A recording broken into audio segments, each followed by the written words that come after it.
Jeddah উপকূলে নোঙর করেই Dutch তরুণ, যার নাম ক্রিশ্চিয়ান সোনোখার ক্রোনোয়ে, বয়স মাত্র ২৭। এক দুঃসাহসিক অভিযানে নামেন।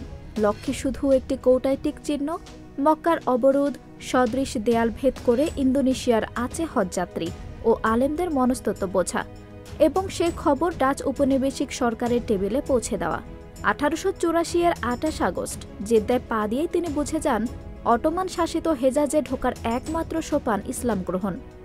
লাইডেন বিশ্ববিদ্যালয়ে ধর্মতত্ত্বে ডিগ্রি ও হজ গবেষণায় ডক্টরেটধারী এই পণ্ডিত সঙ্গে সঙ্গে আব্দুল গফফার নামে কালেমা পাঠ করেন।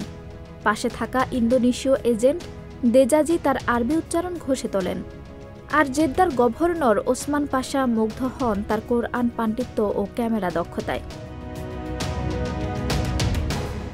ডাচ সরকার তখন আতঙ্কে তটস্থ। হজ ফেরত আলেমরা দেশে ফিরলে উপনিবেশে বিদ্রোহ ডেকে আনতে পারেন। সে আতঙ্ক প্রশমনে হারক্রোনের হাতে তুলে দেওয়া হয় এক গোপন ম্যান্ডেট। আচেহ জাবা হাজিদের প্রতিটি উচ্চারণ, লেনদেন ও সম্পৃক্ততা নথিবদ্ধ করা এবং সামান্য বিদ্রোহের ইঙ্গিত পেলেই ঝড়ের গতিতে বার্তা পাঠানো। ১৮৮৫-এর ২১ জানুয়ারি বহু কাঙ্ক্ষিত অনুমতি পেয়ে তিনি প্রবেশ করেন মক্কায়।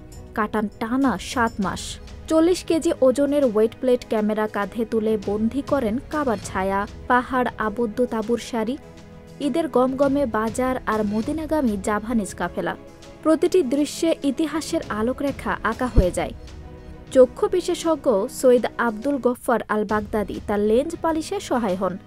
কিছু ছবি হারক্রোনোয়ে নিজে তোলেন, বাকি বাগদাদি পরে তুলে পাঠান।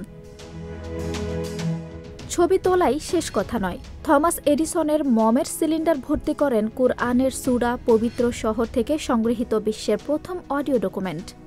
ফটো, নোট, তাম্রফলক ও সেই সিলিন্ডারে দ্রুত পাঠান লাইডেন বিশ্ববিদ্যালয় গ্রন্থাগারে, যা আজও ইসলামী ইতিহাসের স্বর্ণখনি।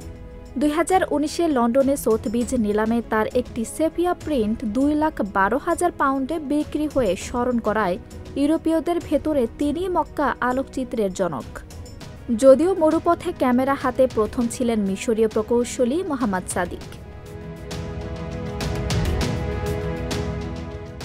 তবু রহস্য ঘনিয়ে থাকে। ১৮৮৬-এর এক গোপন চিঠিতে হারক্রোনোয়ে লিখেছিলেন ধর্মান্তরটা ছিল কৌশল। তবু শেষ জীবনে মদ্যপান বর্জন, মুসলিম স্ত্রী সন্তানদের সঙ্গে সংসার এবং ইসলামী রীতিতে দাফন সবই ভিন্ন বার্তা দেয়। জনশ্রুতি আছে মক্কায় গর্ভবতী স্ত্রীকে রেখে পরে ইন্দোনেশিয়ায় আরেক নারীকে বিয়ে করেছিলেন তিনি। ডাচ প্রশাসনে পরের ১৬ বছর উপদেষ্টা হয়ে তিনি নকশা করেন আলেমবৃত্তিক কেন্দ্রীভূত মসজিদ রাষ্ট্র নিয়ন্ত্রিত ও ইসলামী শিক্ষা সীমিত রাখতে। নীতিগুলো ইন্দোনেশিয়া জুড়ে আন্দোলনের উত্তাপ শীতল করে দেয়। প্রত্যাশিত সংস্কার পুরোপুরি না হওয়ায় ১৯০৬-এ দেশে ফিরলেও ১৯৩১-এ ২ খণ্ডের Mecca in the latter part of the 19th century প্রকাশ করে ক্যামেরা কলম সাউন্ডের ত্রিমাত্রায় ১৯ শতকের মক্কাকে অমর করে তোলেন।